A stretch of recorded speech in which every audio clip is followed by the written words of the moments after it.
Hello മക്കളെ, അക്കൗണ്ടൻസിയിലെ ഏറ്റവും പ്രധാനപ്പെട്ട ഭാഗമായ കമ്പ്യൂട്ടറൈസ്ഡ് അക്കൗണ്ടിങ്ങിന്റെ MCQ ആണ് നമ്മൾ ഇപ്പോൾ ഡിസ്കസ് ചെയ്യാൻ പോകുന്നത്.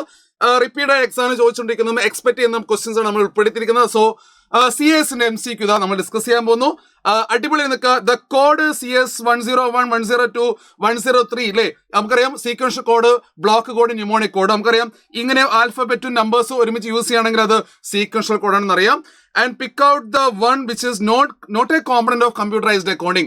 Computerized accounting components ആണ് 5 pillars എന്ന് പറയില്ലേ? Procedure, data, people, hardware, software ഒക്കെയാണ് നമുക്കറിയാം പില്ലേഴ്സ് എന്ന് പറയുന്നത്. അതിലെ വൈറസ് ആണെങ്കിൽ അത് ഇല്ലാത്തല്ലേ നമുക്കറിയാം കോമ്പണന്റിൽ ഉൾപ്പെടുത്ത ഒരാളാണ്.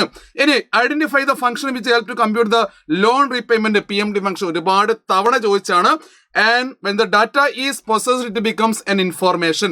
അപ്പൊ ഏറ്റവും കൂടുതൽ തവണ നമുക്ക് ഇവിടെ ചോദിച്ച ക്വസ്റ്റ്യൻ ആണ് PMD ഫംഗ്ഷൻ ഒക്കെ. NPR ഒക്കെ നമ്മൾ വരുന്നുണ്ട്. അപ്പൊ PMD ഫംഗ്ഷൻ ഒക്കെ ഷുവർ ക്വസ്റ്റ്യൻ ആണ്, നമുക്ക് പ്രതീക്ഷിക്കാം ഈ വരുന്ന മോഡൽ എക്സാമിനേഷനും പബ്ലിക് എക്സാമിനേഷനും. So when we are moving to the next question, PMD formula comes under the dash function. നമുക്കറിയാം മാത്തമെറ്റിക്കൽ, ഫിനാൻഷ്യൽ, ലോജിക്കൽ എല്ലാ ഫംഗ്ഷൻസ് നമുക്ക് കിടക്കുന്നുണ്ട്. ആ ഫംഗ്ഷൻസിനകത്ത് ഫിനാൻഷ്യൽ ഫംഗ്ഷന്റെ ഹെഡിൽ വരുന്നതാണ് ആര്? നമ്മുടെ PMD ഫംഗ്ഷൻ. അപ്പൊ PMD ഫംഗ്ഷനായിട്ട് നിർബന്ധമായിട്ടും ഒരു ചോദ്യം ഉണ്ടാകാൻ സാധ്യതയുണ്ട്. Identify the suitable argument the financial function represent the number of payments from the following NPER ആണല്ലേ. അപ്പൊ ഈ ഫംഗ്ഷൻസിന്റെ അകത്ത് ഓരോ ഫംഗ്ഷൻസിനകത്തും അത് ഏത് ഫംഗ്ഷൻ ആണെന്നും അതിന്റെ സിൻടാക്സും അതിന്റെ പർപ്പസ് എന്താണെന്നും ഒക്കെ MCQ ആയിട്ട് ചോദിക്കാൻ സാധ്യതയുണ്ട്. അതുകൊണ്ട് ഈ ഏരിയ നല്ലപോലെ ടൈപ്സ് ഓഫ് ഫംഗ്ഷൻസും ഏതൊക്കെ ഫംഗ്ഷൻസ് ആണ് അതിന്റെ ഹെഡ്സ് ഏതൊക്കെയാണ്, ഇപ്പൊ sum if, round up, round down അല്ലേ അവിടെ നമ്മൾ പഠിക്കുന്നുണ്ടല്ലോ മാത്തമെറ്റിക്കൽ. അതേപോലെ തന്നെ എല്ലാത്തിന്റെയും സിൻടാക്സും മക്കൾ പഠിച്ചു വെക്കണം. So when we are moving to the next question, it is very important. Each cell in the spreadsheet, നമ്മൾ സ്പ്രെഡ്ഷീറ്റിലേക്ക് വന്നു. ദ യുണീക് നെയിം അല്ലേ, ഒരു യുണീക് നെയിം നമ്മൾ സ്പ്രെഡ്ഷീറ്റ് കൊടുക്കുന്നുണ്ട്. അപ്പൊ A എന്ന് പറയുന്ന കോളവും രണ്ടാമത്തെ റോയുമാണെങ്കിൽ A2 എന്ന് നമ്മൾ കൊടുക്കാറുണ്ട് അല്ലെ.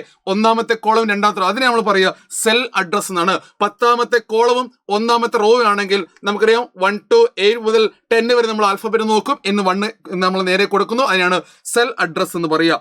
Find out the odd one hint which is not an element of gross pay ആണ്. നമുക്കറിയാം സാലറി പേയ്മെന്റ് അകത്ത് അല്ലെങ്കിൽ പേറോൾ അക്കൗണ്ടിങ് അകത്ത് ഏണിങ്സും ഡിഡക്ഷൻസ് ഒക്കെ ഉണ്ട്. അതിൻ്റെ നോട്ട് എ ഗ്രോസ് പേ അല്ലേ, അതായത് PF ആണ് not a gross pay. DNR service pay ആണ്, സിറ്റി കോമ്പൻസറി അയാൾക്ക് കൊടുക്കുന്നതാണ്. HRA അതിന് കൂടെ ആഡ് ചെയ്യുന്ന ഐറ്റമാണ്, ബേസിക് പേനോട് ആഡ് ചെയ്യുന്നതാണ്. ബട്ട് PF നമ്മൾ മൈനസ് ചെയ്യുന്ന ഐറ്റമാണ്. സോ ഇങ്ങനെയുള്ള ക്വസ്റ്റ്യൻസ് നല്ലപോലെ പ്രിപ്പയർ ചെയ്യുക. ഇനി which of the following is not a component of payroll accounting? DB ആണ്. കാരണം ഡിമിനിഷിംഗ് ബാലൻസ് ഒക്കെ നമ്മൾ യൂസോ സ്പ്രെഡ്ഷീറ്റിന്റെ അകത്ത് നമുക്ക് ഡിപ്രീസിയേഷൻ കാൽക്കുലേഷൻ വരുന്നതാണ്. ഇവിടെ HR ആയാലും PF ആയാലും DA ആയാലും CC ആയാലും TDS ആയാലും ഒക്കെ നമുക്ക് PT ആയാലും ഒക്കെ വരുന്ന നമുക്ക് ഇതിന്റെ ഒരു എലമെന്റ് ആയിട്ട് വരുന്നുണ്ട്.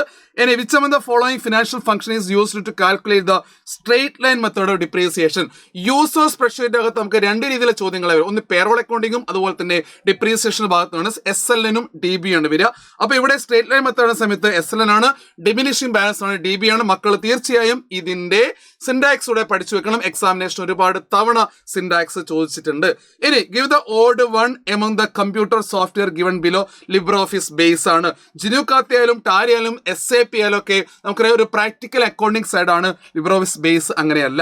The tool used to connect two tables നമുക്ക് റിലേഷൻഷിപ്പ് ആണ്, നമുക്ക് എല്ലാവർക്കും അറിയുന്നതാണ്. DBMS നമ്മൾ പഠിച്ചു വെച്ചതാണ്. സോ ഇത്തരത്തിലുള്ള ക്വസ്റ്റ്യൻസ് പ്രാക്ടീസ് ചെയ്ത് ഒരിക്കലും നിങ്ങൾ അങ്ങോട്ട് പോരുത്. മോഡൽ എക്സാമിനേഷനും പബ്ലിക് എക്സാമിനും പോരുത്. So all the best.